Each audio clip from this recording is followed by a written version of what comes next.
আমার তাকে আমি বলবো যে আজকের ব্রেকিং নিউজ।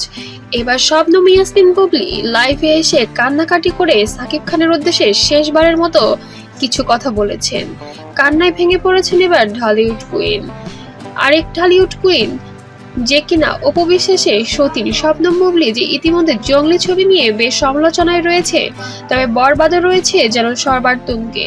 তবে এবার বরবাদকে টক্কর দিতে জঙ্গলি নিয়ে এসেছিলেন সিয়ামের সঙ্গে শবনম ইয়াসমিন বুবলি। তবে কি এই ইস্যুকে নিয়ে এবার সাকিবের সঙ্গে কিছু হয়ে গেল শবনম ইয়াসমিন বুবলি? সেজন্য কি সাকিব খান গোপনে বুবলিকে কিছু করেছে, যার কারণে এবার লাইভে এসে কান্নাকাটি করে শেষবারের মতো কিছু কথা বলতে চাইলেন? এত অপরিচিত হয়ে গেলেন আপনি।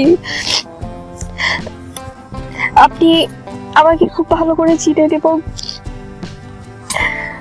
আপনি কেন এগুলো করছেন আমি জানি না। আপনার যদি কোনো সিদ্ধান্ত থাকে সেটা আপনি আপনার মতো করে নেন। আমি তবে অবশ্যই সম্পূর্ণ ভিডিও দেখলে বুঝতে পারবেন এবার শবনম ইয়াসমিন বুবলি কান্না করে লাইভে কি বলছেন ঢালিউড সুপারস্টার সাকিব খানকে। কোনো অসম্মান নিয়ে আমি চাই না কোনো কিছু কন্টিনিউ হোক, বা কোনো মিথ্যা কোনো কিছুর মধ্যে আমি চাই না যে এই জিনিসগুলো আর নোংরামির দিকে হোক বা নোংরামির দিকে যাক। আপনি বলেন সবসময় যে আপনি শেহজাদের বাকি আপনি আপনার সন্তানের বা আপনি সম্মান করেন বা আপনার ওয়াইফ বা যেটাই হোক, কিন্তু আপনি তো সেটা আপনার অ্যাক্টিভিটিস দিয়ে আপনি প্রুভ করবেন।